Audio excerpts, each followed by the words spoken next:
Hi friends, welcome to this new video.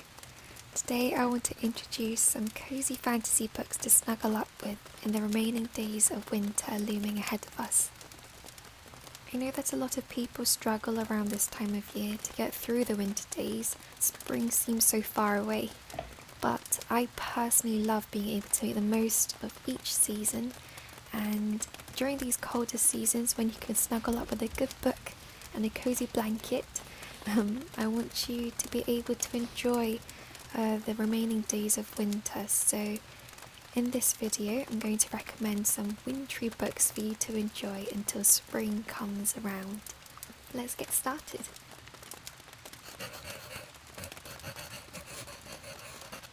So this first book is The Lion, the Witch and the Wardrobe by C.S. Lewis. I don't think this book needs much of an introduction, but in case you've forgotten, Lucy walks through a wardrobe, and when she steps out of the wardrobe, she comes across a world of winter, and the snowy descriptions, the beautiful illustrations that depict Lucy walking in this snow-filled world is just such a magical time. So perhaps you'd like to pick this book up in the cold months of January and February for that wholesome, comforting read to really embrace this winter season. Next we have Ember and the Ice Dragons by Heather Fawcett. Ember is an orphan fire dragon who was found and raised by Professor Lionel St. George, but her tendency to catch fire gets worse over the summer months, so she volunteers to travel all the way to Antarctica where her aunt lives and works there. She discovers there an annual tradition called the Winter Glass Hunt, where ice dragons are hunted for their scales, and as a fire dragon herself, Ember is furious and decides to go undercover and sabotage the hunt from the inside. I should note that she is a fire dragon, but her father is a magician and gives her a human body. So along the way she meets a girl called Nisha and a more mysterious boy called Moss, who join her as they traverse across snowy landscapes, blizzards and icy storms. I love the friendship between Ember, Nisha and Moss, but there's also a sweet subplot kind of romance between Ember and an entitled kind of snobbish prince called Gideon. I would recommend this book if you want to read about beautiful descriptions of Antarctica's snowy and harsh landscapes, days without any sunlight, dragons, friendship, rivalry and academia. This next book is called Greenwild, The World Behind the Door by Parry Thompson, and is also illustrated by a fellow artist from my agency. She's incredible. She's called Eliza Paganelli. This book is set during the winter months in England, when Daisy Thistledown's mum disappears one day mysteriously. So Daisy goes and tries to find her mum, but someone seems to be hunting her across London and stopping her from finding the truth. Daisy ends up at Kew Gardens and flees to safety through a hidden portal door, entering a completely new world called the Greenwild, where botanists are caretakers of magical plants and flowers using green magic. Here, Daisy meets a botanical genius, a boy who can talk with animals, and a younger girl called Acorn, alongside a cat called Napoleon, and together they team up to find out what's really happened to her mum and other disappearing botanists. Read this book if you want to read about magical schools where students study botanical history, green wild geographics and green magic, portal worlds, scholars wearing overalls as uniforms, giant lily pads as transportation, glass houses that are bigger on the inside than on the outside, and floating tulips. There's incredible world building and such a well thought out magic system based on plants and botany. So I really recommend this book if you'd like a wondrous and magical fantasy middle grade book. The Way Past Winter by Kira Millward Hargrave has a sort of fairy tale and Russian folklorish kind of quality to it. The book is set in a world where winter has taken its claim upon the land and the people haven't seen anything but snow and ice for years. We follow a girl called Mila, her two sisters and her brother Oscar, and they live in a small forest cabin surrounded by snow. One night, a stranger arrives at their door seeking shelter, but Mila waits to discover that the stranger has gone and has also taken Oscar with him. So Mila embarks upon a dangerous journey determined to find Oscar and bring him back home. And on the way, she meets a boy called Rune, who helps her as they travel across dangerous frozen wildlands to find a way to save her brother and a way past an eternal winter. Read this book if you want to read about an atmospheric portrayal of snow and the harsh reality of what winter can look like for the poor, a Russian-inspired folklore, and endless descriptions about the gripping and icy cold weather. It's really less about the characters and more about the atmosphere, I'd say.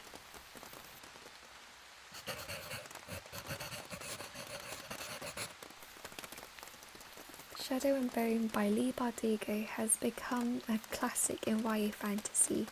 If you don't know a little bit about it already, it takes place in Ravka, where a mysterious shadow appears one day and they call it the Shadowfold.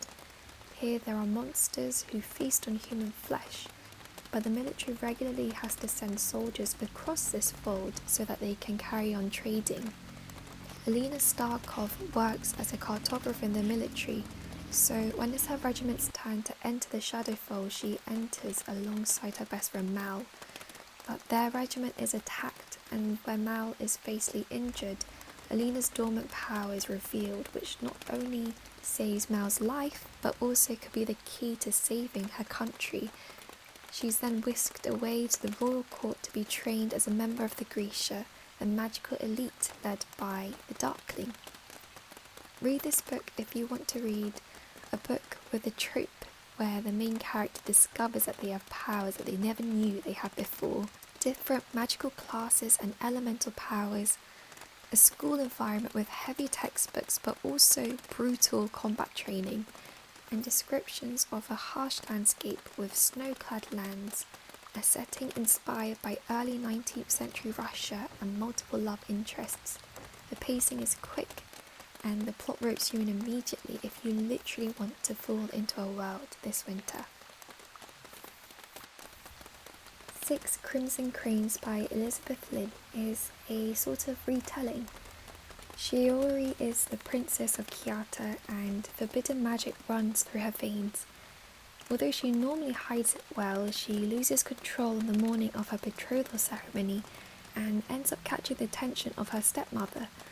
Her stepmother uses dark magic not only to banish Shiori, but also to curse her beloved brothers by turning them into cranes. On top of that, Shiori is cursed so that she can't speak. With every word that escapes her mouth, one of her brothers will die. Cast away from the palace, Shiori sets off on a perilous journey to find and free her brothers. Along the way, she ends up having to trust Takan, the boy she tries so hard not to marry in order to navigate across his homeland, the northern mountains embraced by snow and the cold. Read this book if you want to read about a wonderful kingdom set deep in the frosty mountains, a Ghibli-esque atmosphere combined with a fantasy historical K-drama element to it, and a sweet and fiercely loyal love interest, but also another love interest who is a cheeky and flirtatious dragon boy. This next book is another mythological retelling, and it's The Girl Who Fell Beneath the Sea by Axie O. Nina's village believe in the sea god who curses them with death unless a beautiful maiden of the village is sacrificed and thrown into the sea each year to serve as a sea god's bride, with the hope that one day the true bride will be chosen and end the suffering. When Mina's older brother's beloved is chosen to be the bride, she throws herself into the sea instead for her brother's sake. Swirling under the currents of the sea, Mina finds herself in the spirit realm where mythical creatures roam across the waters and lesser gods occupy the city too. When she finds a sea god to be caught in an enchanted deep sleep, Mina and a motley crew of demons, gods and spirits, as well as a mysterious man called Shin, set out to wake the sea god and end the storms once and for all. This book isn't explicitly set in winter, and it doesn't have any descriptions of snow or frozen horizons, but it does feature a world shrouded by a thick, misty fog with brutal storms and seas that won't calm down. Read this if you want a lyrical read, dripping with melancholic and dreamy folklore-like narration, sublime language depicting heartbreakingly beautiful romance, a found family made up of the most unlikely of friends, and of course if you love Studio Ghibli's Spirited Away and its otherworldly setting, like the feeling of being caught in between the physical and spiritual world, I think you'll love this book as much as I did. The next fantasy book is Bring Me Your Midnight by Rachel Griffin. Tana's family run a perfumery using different plants and flowers and live on an island that is home to witches, and they have a very unstable relationship with the mainlanders who see the witches as a threat. For the sake of peace, Tana has been promised to marry the mainlanders' governor's son Landon ever since she was young. Her coven has appeased the mainlanders who fear their power by releasing their magic into the ocean every full moon. But when Tana misses a midnight ritual one night, she brings danger not only to herself but also her entire community. So when she runs into a boy called Wolf, who claims that he knows a different kind of magic that can help her, she ends up having to choose between love and duty. Read this book if you want to find delicious descriptions of the wild sea and late night swims, magically enhanced tea and perfume, crushed flower petals and herbal brews, relentless storms and midnight escapades with mysterious boys. This book definitely didn't have the best writing in terms of the dialogue, and the romance was cringy sometimes, but the story and atmosphere were just so gripping, and so I wanted to recommend this to you. A Far Wilder Magic by Alison Saft is about a girl called Margaret who lives at Welty Manor alone.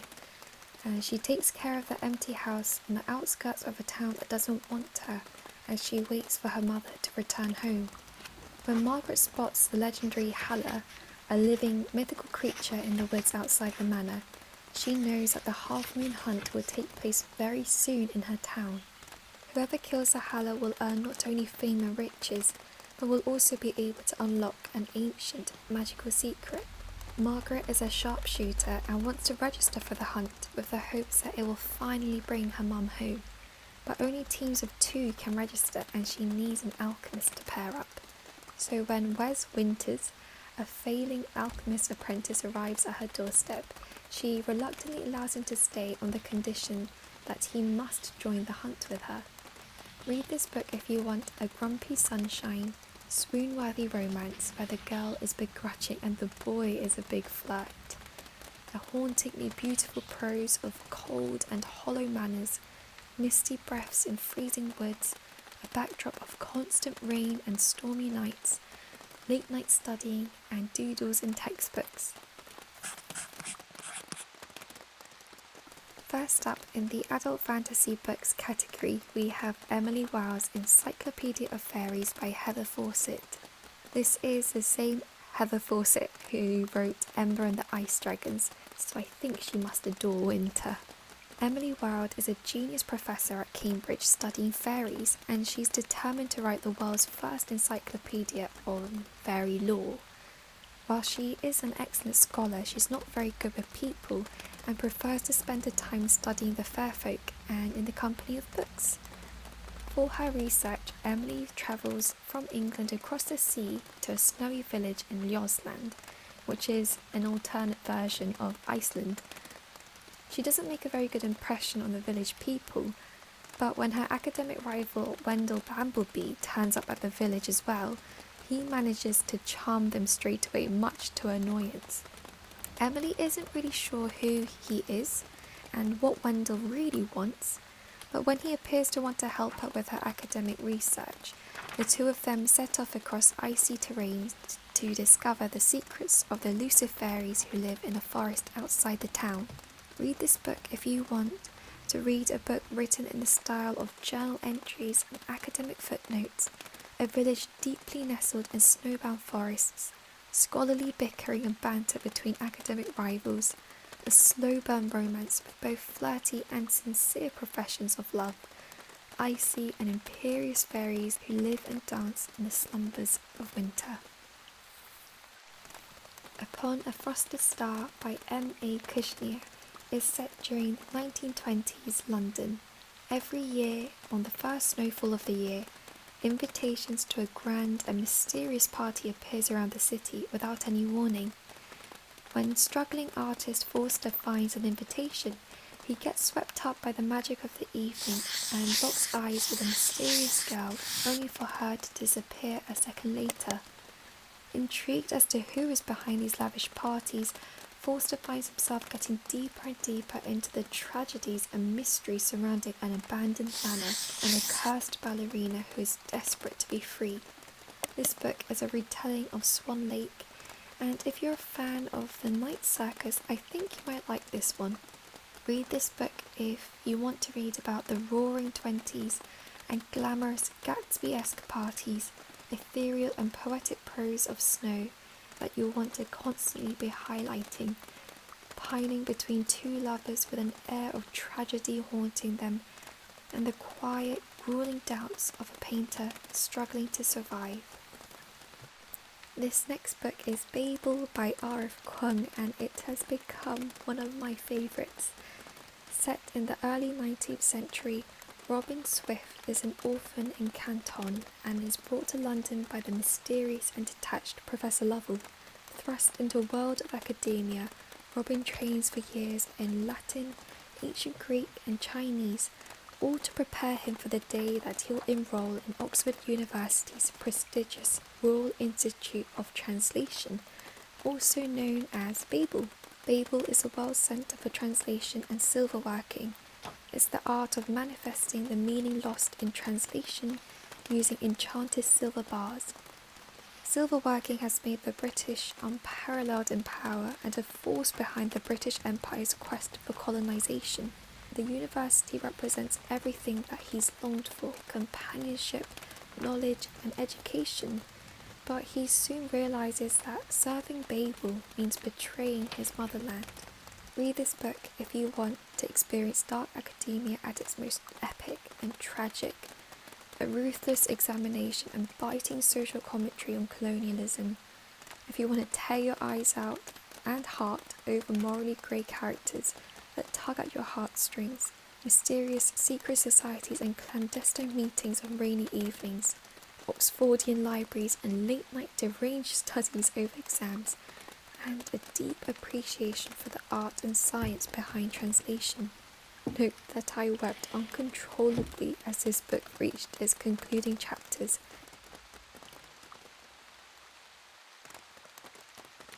This last book in this category is called One for My Enemy by Olivia Blake. This book is an urban fantasy inspired by Romeo and Juliet. In New York City, two rival witch families fight to maintain control over their criminal territories.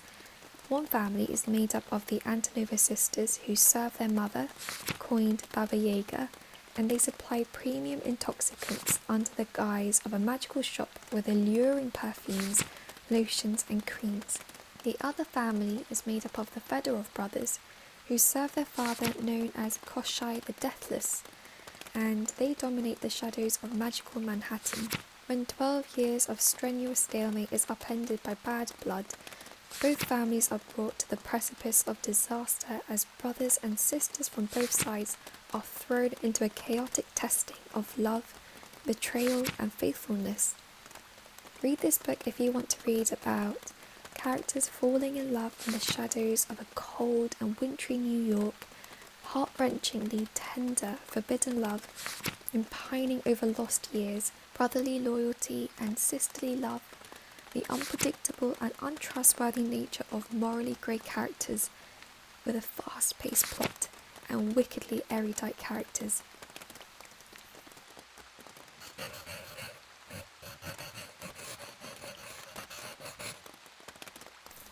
I realise that this video is a fantasy compilation, but I also wanted to include 2 magical realism books that are in the speculative fiction spectrum. The first is Piranesi by Susanna Clarke. Piranesi lives in a house like no other. Its rooms are infinite, the corridors appear to be endless, and there are thousands of statues that line the walls that he painstakingly records in his journal. Within this labyrinth, an ocean is imprisoned, with different tides, waves thunder up staircases, and rooms are flooded periodically, but he isn't afraid. In fact, Piranesi has a deep reverence as he seeks to understand the patterns of the house. Piranesi visits one other person who lives in this house, and he calls him the Other, and he asks the Other for help in his quest to gain knowledge about the mysterious building. But as Piranesi explores, there is evidence of another person, and a terrible truth begins to unravel. Read this book if you want to spend time in a quiet, yet all-pervasive and sensory tale that weaves around time, space, and reality. If you want to read from an unreliable and beguiling narrator's perspective, it echoes the grandeur and solemnity of marble statues and temples, and is a story that will stick and swirl in your mind even after you've put it down. The Dagot Dream Department Store by Ember is just one of my favourite books now. This book draws upon the idea that when we dream, we visit a town that lies in our subconscious mind. In this town, there's a department store that sells all kinds of dreams, that visitors, both human and animal, from all over the world walk sleepily around this town in their pyjamas as they browse the different floors of this department store in order to purchase their latest dream. Each floor sells a different kind of dream, such as the nostalgic dreams about your childhood, or new adventures that you want to explore, or people you want to meet, etc. Penny has recently been employed to work at this department store, and she works alongside the quirky owner Dagot. When one of the most coveted dreams gets stolen during Penny's first week, we follow her and the funny cast of characters as Penny tries to understand this whimsical world. Read this book if you want to read a strikingly creative book that will replay in your imagination for days after reading, or if you want to read a book that is dreamlike and conceptualized and executed so beautifully, or if you want a refreshing palate cleanser for the mind. This book's setting supersedes the seasons as we know it, since it's set in the subconscious mind, but there is an entire section that takes place on St. Nicholas's snow mountain, and we get such fantastical descriptions of snow-capped mountains and the crunching of fresh snow under your shoes. It was one of my favourite reads of 2023, and I hope that you will like it too. Finally, I'd like to talk about some books that are on my winter wish list, and maybe they'll pique your interest too. Snow and Rose by Emily Winfield Martin is a fairy tale retelling of Snow White and Rose Red. It's supposed to be a story about 2 sisters and the enchanted woods that have been waiting for them to break a set of terrible spells. It's filled with beautiful and slightly chilling series of illustrations from the incredible author-illustrator Emily Martin, and these illustrations just enraptured my heart, and they looked quite fitting for a more mysterious and haunting winter day. Another book by the incredible Heather Fawcett, she's my go-to winter author now, is The School Between Winter and Fairyland. 12-year-old Autumn works as a beast keeper at the enchanting Inglenook School, where young magicians study to become the king's future monster hunters. But when she isn't clearing the stalls of these terrifying beasts, Autumn searches for clues about her twin brother's puzzling disappearance. I think she's supposed to go on an adventure with a boy called Kai, in order to search for her lost brother and uncover the dark truth that lies at the heart of Inglenook School. I'm so excited to meet more lovable characters by Heather Fawcett, as well as the strange creatures and dragons, it seems, in a lovely wintry setting. And last but not least, we have The Lonely Castle in the Mirror by Mizuki Sugimura. This is a Japanese magical realism book about 7 students who discover a portal into another world that offers a temporary escape from their stressful lives. They pass through mirrors and gather in a castle which becomes their refuge during school hours. The students are given a task to uncover a hidden key from somewhere in the castle, and the one who finds it is supposed to be granted a wish, at which point the castle will vanish along with all the memories they may have of this adventure. But if they fail to leave the castle at 5 p.m. every afternoon, they will be eaten by the Wolf Queen, the keeper of the castle. This book sounds so enchanting with a touch of darkness. I love reading magical realism books during winter, and I'm a huge fan of Japanese magical realism in particular, so I wanted to add this book to the list. I hope that this video is a useful little compendium of books that either portray wonderful descriptions of wintry atmospheres and settings, or evoke feelings that seem particularly attuned for these winter days and nights. Let me know in the comments if any books stood out to you, or if you have any other book recommendations that you feel are the perfect companion to these colder days. I want to say a huge thank you to everybody who's been so lovely and kind. Thank you so much for joining me, and I hope you enjoyed this video too. Stay safe, friends, and enjoy this winter season. Bye.